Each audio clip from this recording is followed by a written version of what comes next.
Olá, tudo bem? Então vamos falar sobre o conjunto dos números reais. É um conjunto super importante na matemática. Eu sou o professor Oswaldo Choquer. Antes dos números reais, nós vamos falar dos naturais, dos inteiros, dos racionais, dos irracionais. E não fica até o final que você vai ver uma coisa super interessante sobre a reta e os números reais. É muito bacana mesmo, tá? Então vamos nessa?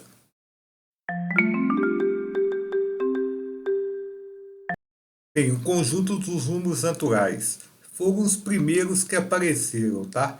É o conjunto cujo símbolo é n que nós vamos mostrar agora. 0, 1, 2, 3, 4, tá? O conjunto dos números naturais é fechado com relação à adição e à multiplicação. Porém, não tem como você fazer algumas operações de subtração nele, tá?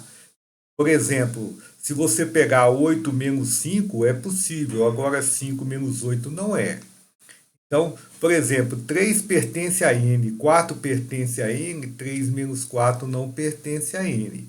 Além disso, também não podemos fazer 3 dividido por 4, não é natural. Então, nós vamos que ter um novo conjunto que tem essas operações, tá?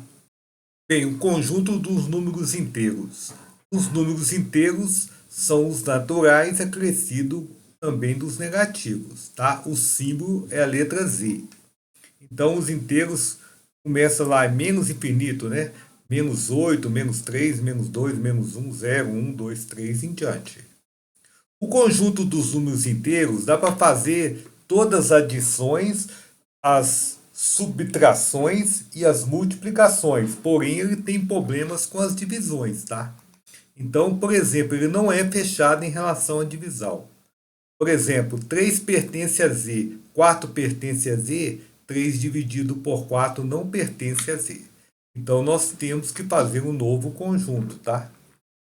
Bem, o conjunto dos números racionais. Os números racionais são os que podem ser escritos sob forma de fração. Tá? É um conjunto que onde ele pode ser escrito na fração P sobre Q, P e Q inteiros. O conjunto dos racionais eu vou poder fazer sempre a divisão de inteiros, desde que o denominador não seja zero. Tá bom? Exemplos de números racionais. 3 sobre 4, você pode dividir 3 por 4. Menos 3 sobre 4, que é igual a menos 3 quartos. E 8. 8 é igual a 8 sobre 1. Tudo bem? Agora, os decimais com um número finito de casas após a vírgula também é racional. Então, por exemplo, vamos considerar 1,13. 1,13 é a mesma coisa que 113 sobre 100. Então, é um inteiro em cima e um inteiro embaixo, pertence aos racionais.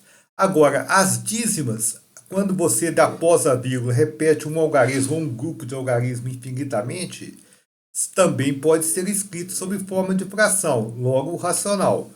0,444, como que vai virar fração? Nós vamos chamar esse cara aí de x. 10x vai ser 4,444. Agora nós vamos subtrair o 10x do x e o 444 de 0,444. Tudo bem? E o que vai ficar? Nós subtraímos 10x de x e isso disso. Quando você faz a subtração aqui, dá 9x e aqui vai ficar apenas 4. Ó. Porque o quebradinho de um cancela com o quebradinho do outro. Então, x é igual a 4 nonos. 9x igual a 4, x igual a 4 nonos. Então, essa dízima aqui ó, é 4 nonos, portanto, é um número racional. Ok? Bem, o conjunto dos números irracionais. Os números irracionais são aqueles números que não podem ser escritos como a fração p sobre q, sendo p e q números inteiros que é diferente de zero. Tem números que não podem ser escritos desse formato. Tá? Esses números decimais, todos após a vírgula que não formam dízima, infinitos, né? Eles são irracionais. Então, por exemplo, a raiz quadrada de 2 é 1,41, 42, 136, etc. Ele nunca forma uma dízima. Não tem como você transformar a raiz quadrada de 2 em um inteiro em cima sobre um inteiro embaixo, como uma fração. Outro número conhecido é o π, né? 3,141592, também irracional. Bem, o conjunto dos números reais. O conjunto dos números reais, cujo símbolo é R, é o conjunto formado pela união dos racionais com os irracionais.